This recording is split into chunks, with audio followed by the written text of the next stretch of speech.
오늘은 2023년 7월 6일 연중 제13주간 목요일입니다. 성부와 성자와 성령의 이름으로 아멘. 마테오가 전한 거룩한 복음입니다.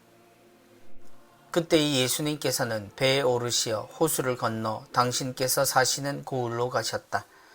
그런데 사람들이 어떤 중풍병자를 평상에 뉘어 그분께 데려왔다. 예수님께서 그들의 믿음을 보시고 중풍병자에게 말씀하셨다. 얘야, 용기를 내어라. 너는 죄를 용서받았다. 그러자 율법학자 몇 사람이 속으로 이 자가 하느님을 모독하는군 하고 생각하였다. 예수님께서 그들의 생각을 아시고 말씀하셨다. 너희는 어찌하여 마음속에 악한 생각을 품느냐. 너는 죄를 용서받았다 하고 말하는 것과 일어나 걸어가라 하고 말하는 것 가운데에서 어느 쪽이 더 쉬우냐. 이제 사람의 아들이 땅에서 죄를 용서하는 고난을 가지고 있음을 너희가 알게 해주겠다.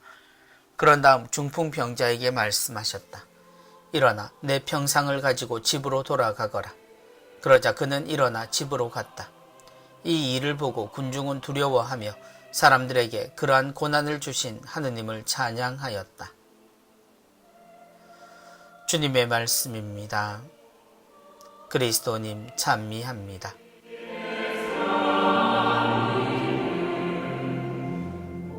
얘야, 용기를 내어라. 너는 죄를 용서받았다. 어릴 때 누군가 그런 이야기를 했습니다. 예수님이 만약 돌아가시지 않으셨으면 더 많은 사람이 나았을 텐데. 그리고 또 같은 입장에서 예수님이 그때 모든 사람들을 고쳐주셨을까 하는 질문도 있었습니다. 우리는 예수님과 기적의 연관성에 한결같은 관심을 보이는 중입니다. 지금도 우리는 하느님의 은총이 있는 곳에 기적이 일어난다는 것에 식지 않은 열망을 지닙니다.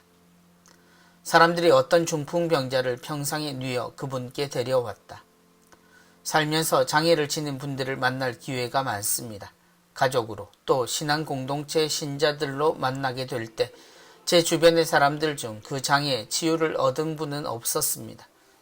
오히려 멀쩡하던 분이 나이가 들어 장애를 얻거나 그 장애가 더욱 심해져 움직이기가 힘들고 돌아가시는 일들이 반복되었습니다. 아무리 안수를 해도 기도를 해도 그들의 삶은 나아지지 않았습니다. 그 누구도 말입니다. 그런데 이것이 이상한 일일까요? 얘야, 용기를 내어라. 너는 죄를 용서받았다. 결론을 아는 우리는 이 중풍병자가 일어났음을 압니다. 일어나 자신의 평상을 들고 걸어갔음도 알고 있습니다. 그런데 예수님이 그에게 하신 말씀은 치유에 관한 이야기가 아니었습니다. 그에게 주신 용기를 내어라는 말씀과 죄를 용서받았다라는 말씀은 그가 일어섰다는 것과 상관관계가 없었습니다. 오히려 그가 일어난 것은 주님께 의심했던 이들을 깨우치고자 주님이 하신 일입니다. 말장난처럼 여겨지겠지만 기적이 일어나게 된 것은 이 말이 있고 난 후입니다. 어느 쪽이 더 쉬우냐? 용서의 선언과 기적의 선언은 갈림길에 있습니다. 누군가에게 생긴 불행과 아픔을 하느님이 주신 벌 정도로 생각하는 이들에게 주님은 그를 데려온 사람들이 함께 있음을 축복하셨습니다. 그것이 용기와 용서에 대한 이야기입니다.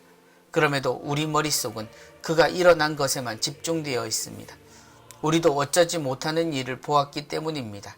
하지만 예수님의 진심은 용기와 용서에 있었음은 분명합니다. 기적은 분명 놀라운 일입니다. 그러나 신앙이 꼭 기적을 일으키지는 않습니다. 기도가 부족해서도 은총이 없어서도 아닙니다. 우리에게 정작 필요한 것은 어떤 처지에서든 사랑에서 제외되는 사람은 없어야 한다는 것입니다. 꼭 생각해 봐야 합니다. 성부와 성자와 성령의 이름으로 아멘.